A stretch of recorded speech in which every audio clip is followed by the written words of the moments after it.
नमस्कार साथियों, ज्ञान विविध संस्कृत के ऑनलाइन यूट्यूब चैनल में मैं फिर से आपका हार्दिक स्वागत करता हूं। पहले हम बात कर रहे थे राणा कुंभा की। आइए फिर आगे हम शुरुआत करते हैं कि राणा कुंभा जो है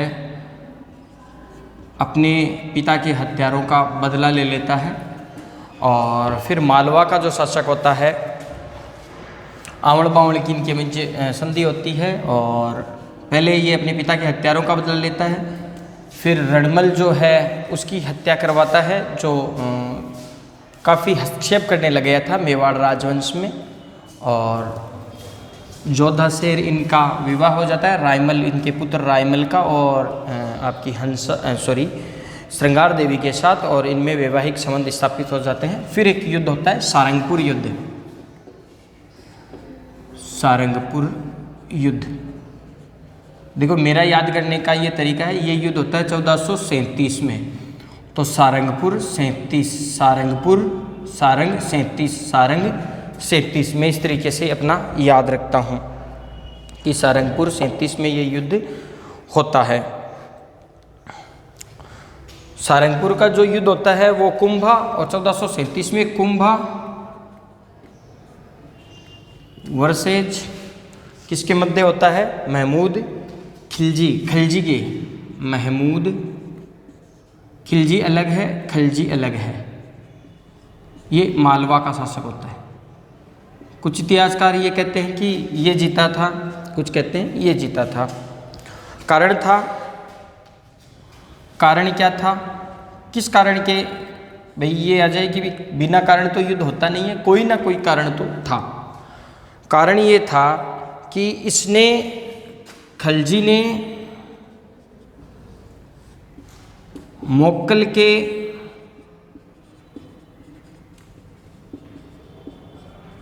हत्यारों को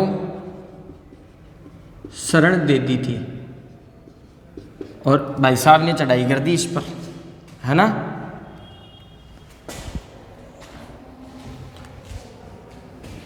कुंभा जीत गया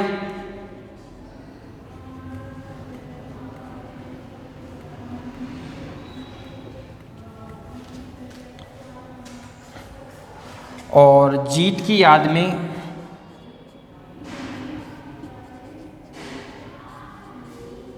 चित्तौड़ में ये विजय स्तंभ बनाता है। विजय स्तंभ बनाता है। फिर होती है चंपानेर की संधि। देखो, मैं चंपानेर 54 याद रखता हूँ, हालांकि ये 56 मानी जाती है, लेकिन चंपानेर 54 से ये याद रह जाती है। चंपानेर 1456 कुतुबुद्दीन शाह है। कुतुबुद्दीन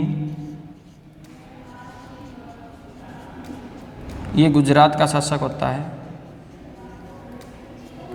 और इधर कुंभाजी महमूद खिलजी, ये दोनों महमूद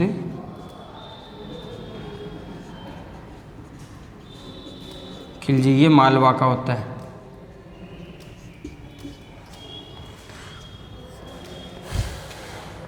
उद्देश्य था इन दोनों का कुंभा को हराना।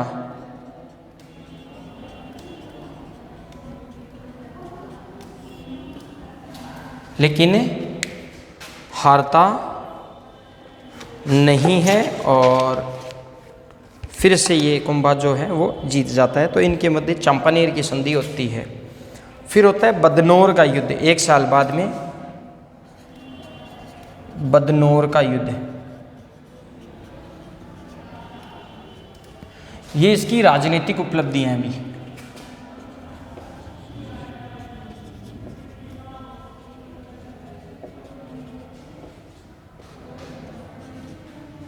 कुंभा की राजनीतिक उपलब्धियां, कुंभा को हराना ये था इनका उद्देश्य। फिर होता है बदनौर का युद्ध। बदनौर कहाँ पर है?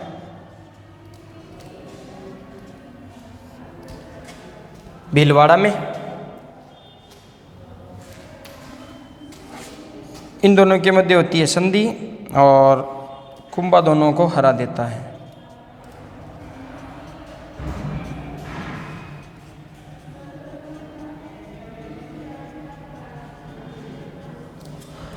कुंभा दोनों को हरा देता है।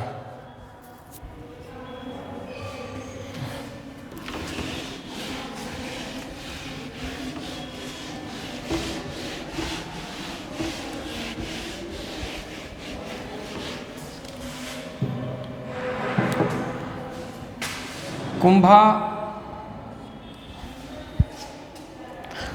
ने सिरोही के सहसमल देवड़ा को हराया।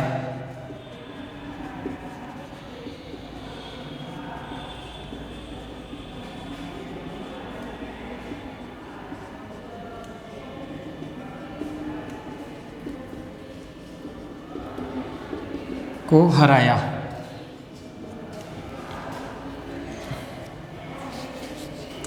इधर नागौर, ठीक है, नागौर का शासक होता है शम्स खां। नागौर का शासक होता है शम्स खां। कुंभा ने इसे सहायता देता है।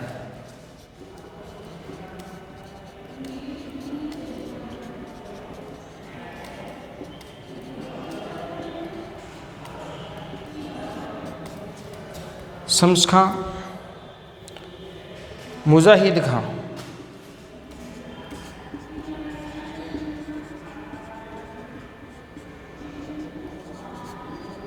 इसको कुंभा हराता है।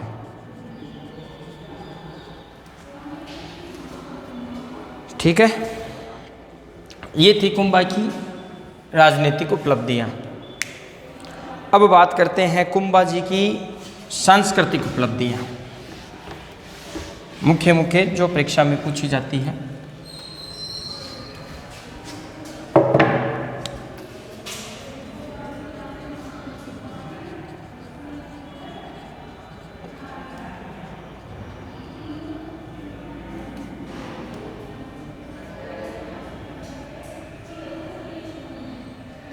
सांस्कृतिक उपलब्धियां,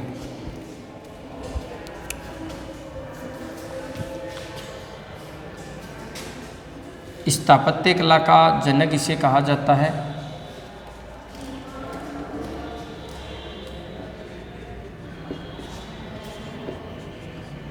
राजस्थान की स्थापत्य कला का जनक कहा जाता है किसको? कुंभा जी को। विजय स्तंभ, सबसे पहले इसने विजय स्तंभ के बारे में हम पढ़ते हैं।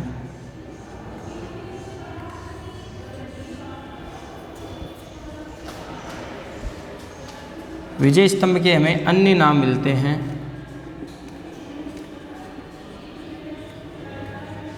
कीर्ति स्तंभ, कीर्ति स्तंभ, विष्णु ध्वज,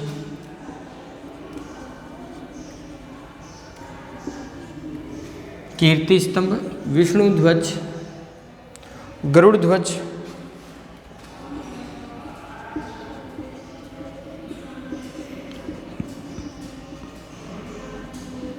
मूर्तियों का अजायब घर, मूर्तियों का अजायब घर और भारतीय मूर्तिकला का विश्वकोश।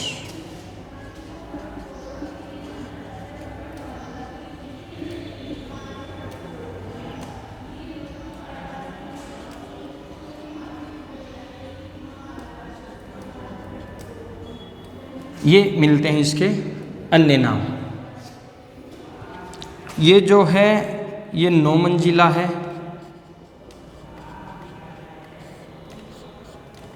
ठीक है, लंबाई जो है इसकी 122 फीट है, चौड़ाई 30 फीट है। वास्तुकार जो था इसका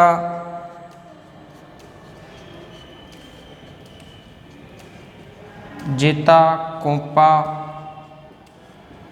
नापा, पुंजा, ये थे। ये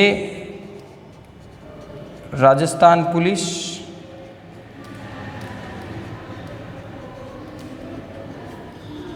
और माध्यमिक शिक्षा बोर्ड,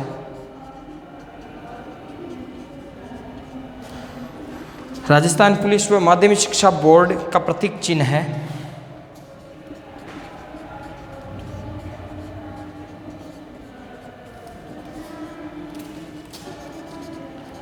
इस पर डाक टिकट जारी हो चुका है।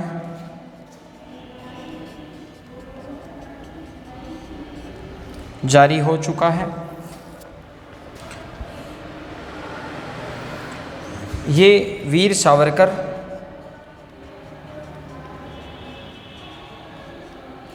अंडरलाइन कर लेना भाई, वीर सावरकर के संगठन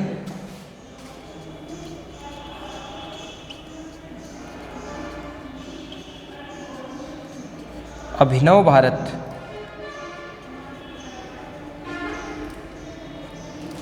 अभिनव भारत का प्रतीक चिन्ह था। ये इंपॉर्टेंट है अभी।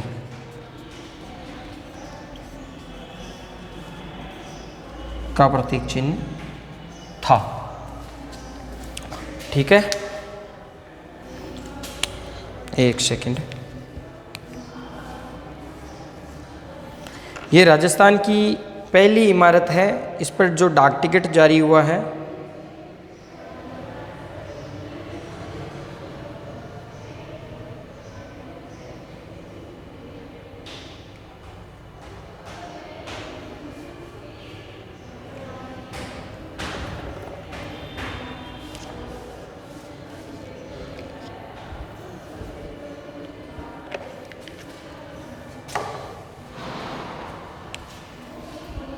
पहली इमारत है जिस पर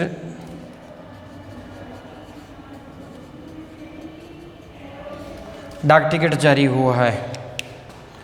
ठीक है,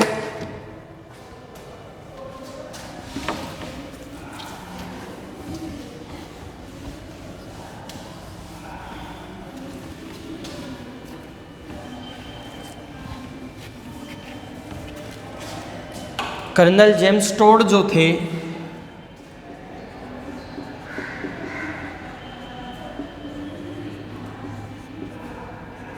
विजय स्तंभ की तुलना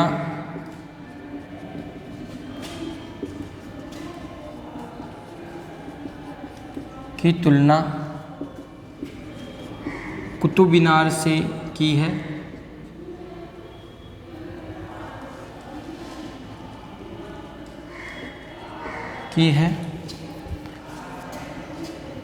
और फर्ग्यूसन ने रोम के टार्जन से।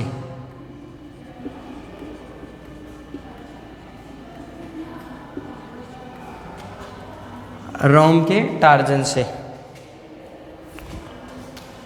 इसकी 8वीं मंजिल पर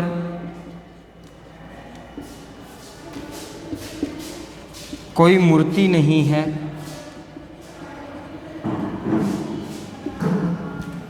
इसकी जो 8वीं मंजिल है इस पर कोई भी मूर्ति नहीं है। 3 मंजिल में 3वीं जो मंजिल है, 3 मंजिल में 9 बार अल्लाह है लिखा गया है।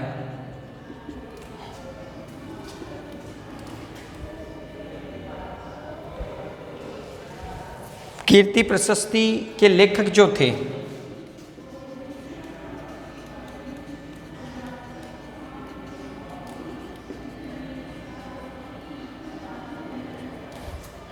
लेखक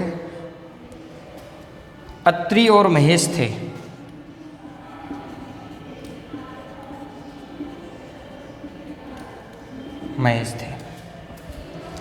ये था आपका विजय स्तंभ। कर्नल जेम्स टोड इसकी तुलना कुतुब मीनार से करते हैं, यहाँ कन्फ्यूज मत हो जाना भाई। और फर्ग्यूसन जो है वो रोम के टार्जन से करते हैं। 8वीं मंजिल पर कोई फोटो नहीं है, कोई मूर्ति नहीं है।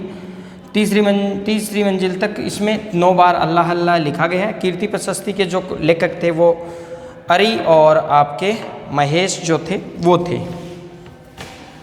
अब बात करते हैं किलों की। जो दुर्ग है ये कहा जाता है कि जो चित्तौड़ के 84 या 80 दुर्गों में से 32 जो दुर्ग है वो कुंभा ने बनवाए थे। दुर्ग श्यामल दास कवि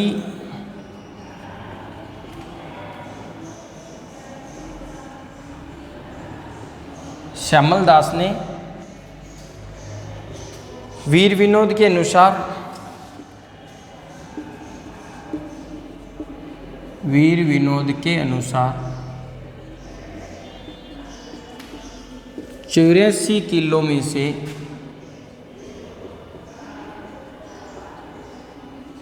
32 किलो का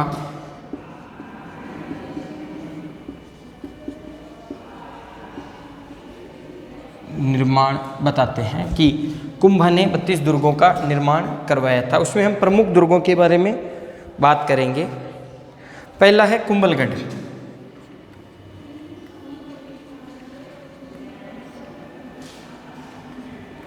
कुंभलगढ़ है राजसमंद में। कुंभलगढ़ जो है वो कहाँ पर है? राजसमंद में। वास्तुकार इसका है मंडन। मंडन जो है ये गुजरात का रहने वाला था।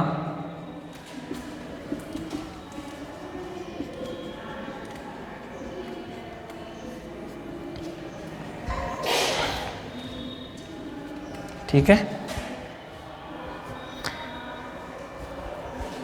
इस किले को मेवाड़ मारवाड़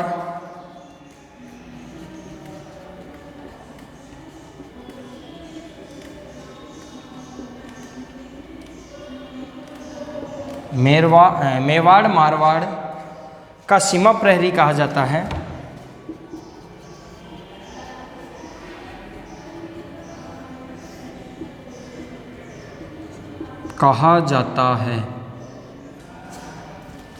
ठीक है। इसका सबसे ऊंचा महल जो था कौन सा था? कटारगढ़ था।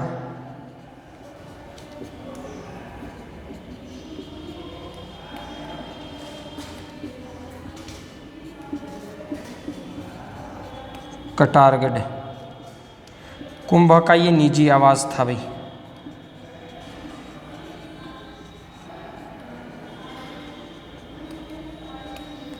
कुंभा का ये निजी आवास था। और कटारगढ़ को क्या कहा जाता है?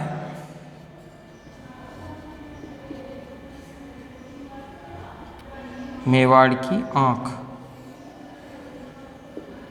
ये 2 बातें आप ध्यान में रखिएगा। ये काफ़ी बार पूछा गया है आरयू में। राजस्थान यूनिवर्सिटी जो है उसमें ये काफ़ी बार पूछा गया है। कुंभलगढ़ प्रशस्ति के लेखक महेश थे।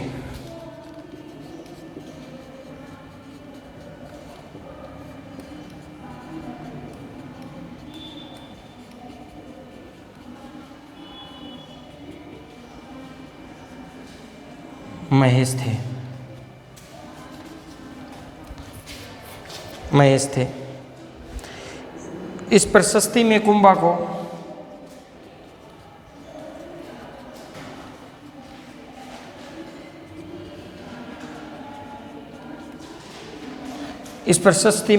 को धर्म एवं पवित्रता का अवतार कहा गया है।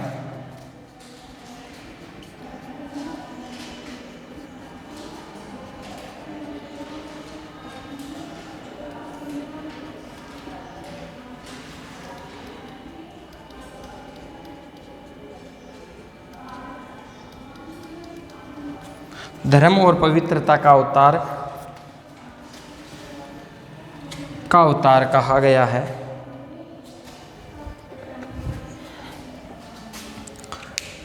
एक बार ये देख लीजिएगा, कुंभलगढ़ कहाँ पर है? राजसमंद में। वास्तुकार है मंडन, ये गुजरात का रहने वाला था।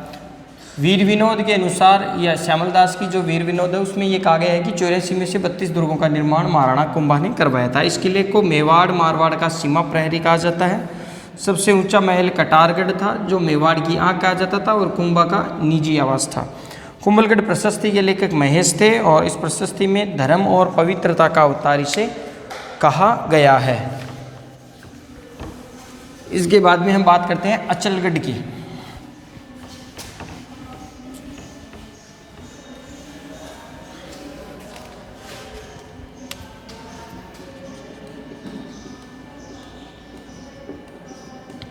अचलगढ़ सिरोही में है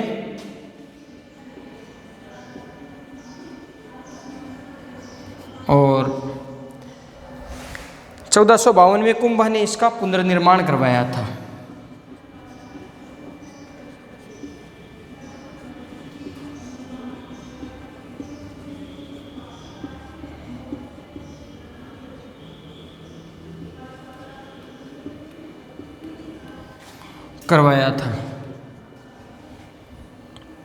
बसंती दुर्ग, मचान दुर्ग,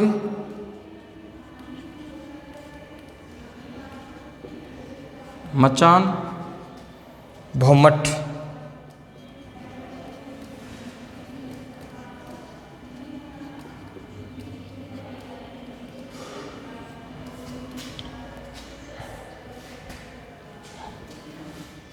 कहाँ पर है? तीनों ही सिरोही में है।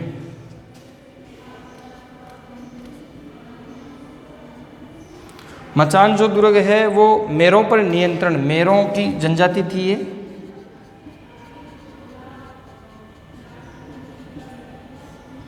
पर नियंत्रण के लिए इस दुर्ग का निर्माण कराया गया था। भौमठ जो है वो भील जनजाति पर नियंत्रण के लिए करवाया गया था।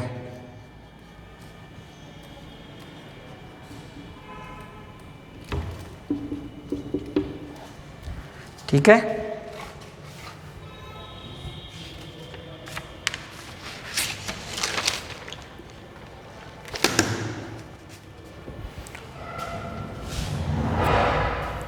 चित्तौड़गढ़,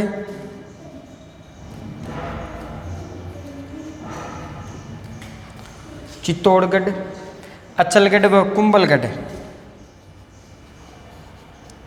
अचलगढ़ व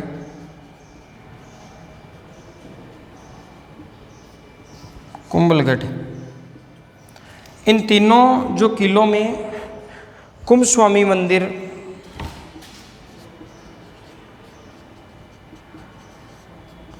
यानी विष्णु मंदिर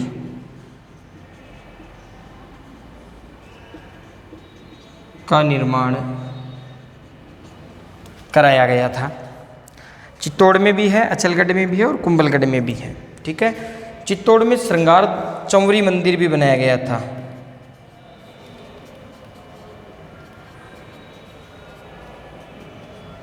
श्रृंगार चंवरी मंदिर भी बनाया गया था।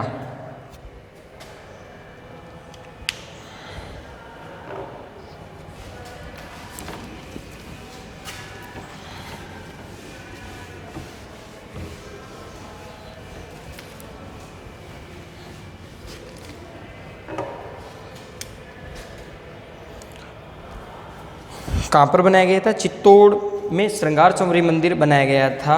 रणकपुर जैन मंदिरों का निर्माण, रणकपुर जैन मंदिर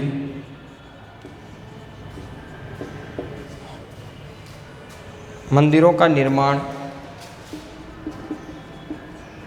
कब किया गया था? 1439 ईस्वी में। और किसने किया था?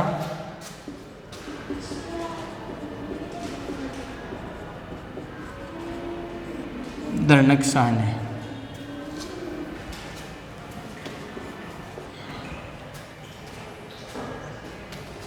इसमें चौमुखा जो मंदिर है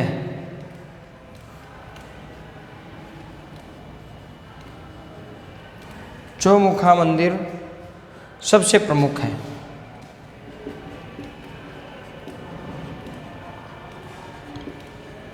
ठीक है। इसका वास्तुकार जो था वो देपाक था। कौन था? देपाक। इसे भगवान आदिनाथ की मूर्ति है।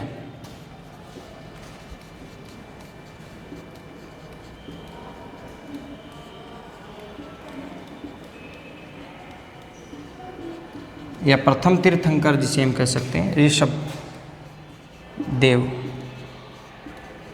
की मूर्ति है। ठीक है। इसमें 1444 स्तंभ है, इसीलिए इसे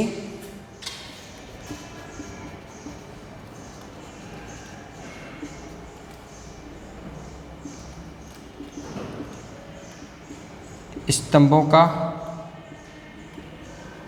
अजायब घर कहा जाता है।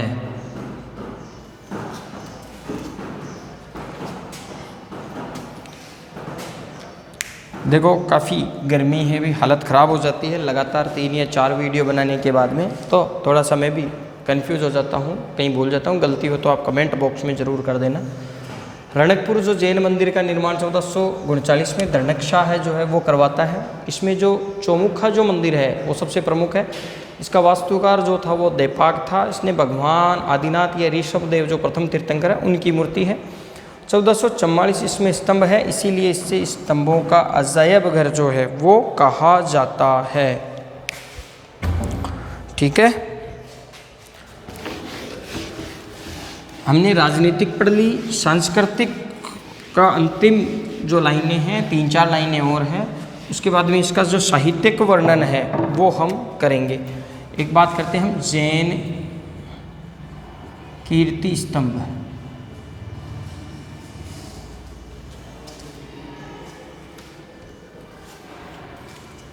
ये आप अलग से ही बना लेना भी। ठीक है। 12वीं शताब्दी में जीजा साहब बघेरवाल ने, 12वीं शताब्दी में जीजा साहब बघेरवाल ने, जीजा साहब बघेरवाल ने चित्तौड़ के किले में, ये 7 मंजिला इमारत है। चित्तौड़ किले में 7 मंजिला इमारत है। इसमें आदिनाथ, इसे आदिनाथ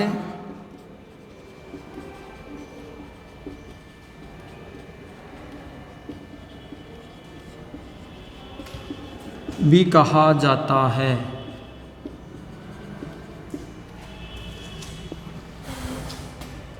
ये ऋषभ देव आदिनाथ को समर्पित है।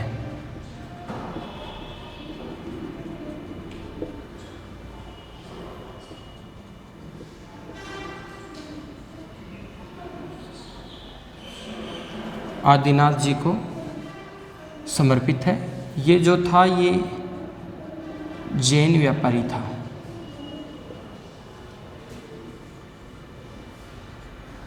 जैन व्यापारी था।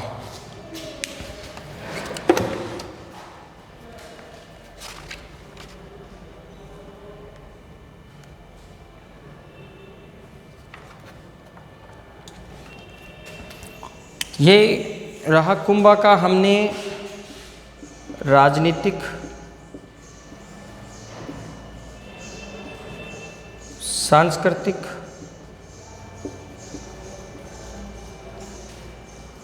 उपलब्धियां